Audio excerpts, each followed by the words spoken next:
Salut, Moi c'est Max. moi c'est Benoît. Donc aujourd'hui, explication de la différence entre des équipements de wakeboard. Bon, équipement thermique on va dire pour pratiquer le wake en toute saison. Donc deux types de combis néoprène, une un peu plus légère qui fait 2 mm, donc celle de Maxime. Et ensuite la mienne, donc une combi un peu plus automne-hiver qui permet de rider dans des eaux plus froides en 4 et 3 mm.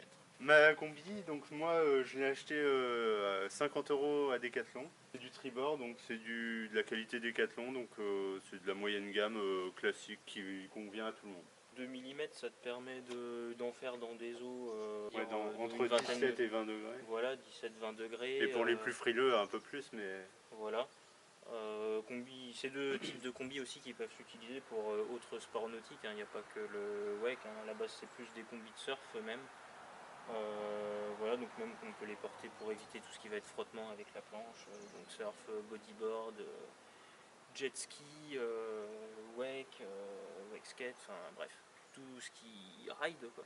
Ici au niveau de la fermeture, c'est une fermeture classique, dorsale. dans le dos. On a ce qui s'appelle une souris. Donc on enfile la combi. C'est une souris ça? Ouais, c'est une souris. Donc on enfile la combi par le bas. Et après on a ça dans le dos comme ça, donc faut avoir le coup de main pour... Ouais, c'est pas trop compliqué. Petite combi qui va bien, assez souple, assez stretch. Ouais, ça va. T'es libre de tes mouvements, tranquille. Après sinon toutes les marques accès sport de glisse, Silver, O'Neill, Sorous qui est vraiment utilisé, enfin présent dans le wake. On est aussi sur une tribord, alors là après c'est le modèle un peu plus haut de gamme, un peu plus épaisse, donc 4-3 mm. Donc la mienne, la petite particularité c'est qu'elle s'enfile, c'est qu'il y a un front de zip. Donc, en fait, une fois qu'elle est en place, on passe la tête là-dedans et ça permet de venir verrouiller et de limiter encore plus les entrées d'eau. Une combi, en fait, pour avoir l'effet de chaleur, il faut qu'il y ait une fine pellicule d'eau qui vienne se placer entre la combinaison et la peau, qui va être réchauffée justement par la combinaison. Donc c'est ça qui vous donnera le sentiment de ne pas avoir froid. Les coutures sont cousues et collées, alors que sur celle-ci, on a juste des coutures simplement cousues. Ouais, on sent d'ailleurs quand on a la combi que l'eau elle passe à travers. Voilà, sur celle-ci, comme on peut le voir, c'est totalement hermétique à ce niveau-là. Pas d'air, pas d'eau qui passe à travers les coutures. Des petits renforts aux genoux aussi, ça peut être pas mal. Moi aussi j'en ai, mais... Voilà. Combi pour eau douce, eau salée, pareil, l'équipement bien le rincer si vous en faites en eau salée. Oui, je confirme. Qu'est-ce qu'on peut dire d'autre? Après, l'entretien du néoprène, alors ça peut se passer à la machine. Il existe des produits, des shampoings spéciaux, donc à passer à 30, la faire tremper. Avec quoi comme produit? C'est un produit spécifique, un petit shampoing qui élimine aussi les bactéries. Parce qu'il faut savoir qu'une combi c'est un nid à bactéries. Yeah. Pour les combis. Si vous avez d'autres questions, n'hésitez pas à nous contacter. Vous voulez nous faire part de vos questions. Matos aussi. Il existe aussi des combis plus courtes, ce qu'on appelle des shorties, manches courtes et jambes courtes. Pour les plus réchauffés. Voilà. Il a bougé. Ou juste des tops thermiques ou encore des styles de salopettes mais qui seront plus employés pour du kayak. Voilà. Donc les combis, je pense qu'on est pas mal. Pas mal. Yeah!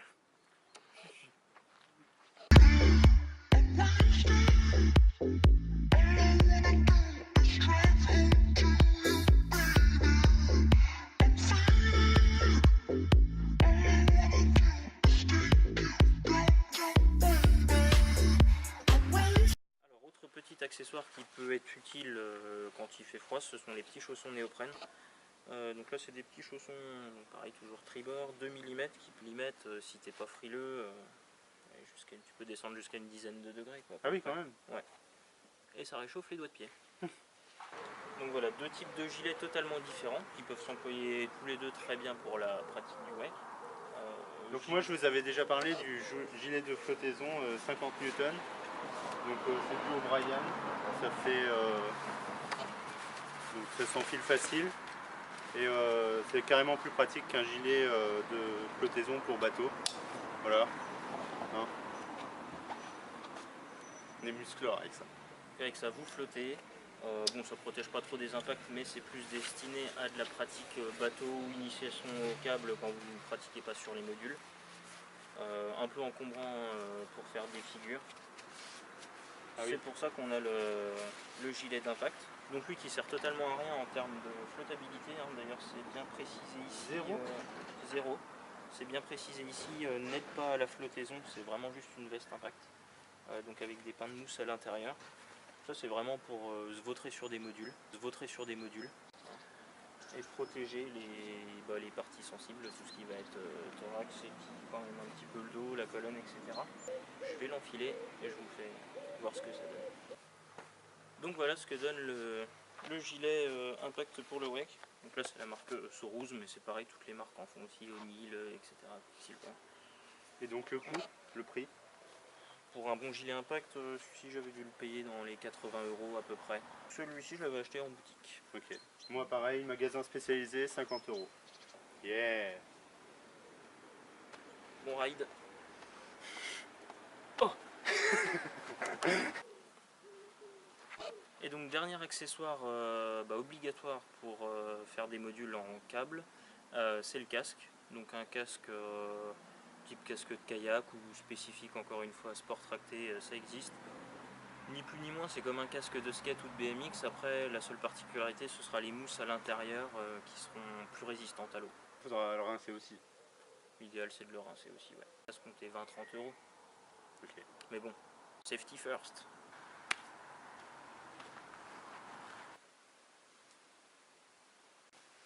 Je vous invite donc maintenant à liker la vidéo si vous avez aimé et vous abonner à la chaîne si vous voulez plus de vidéos.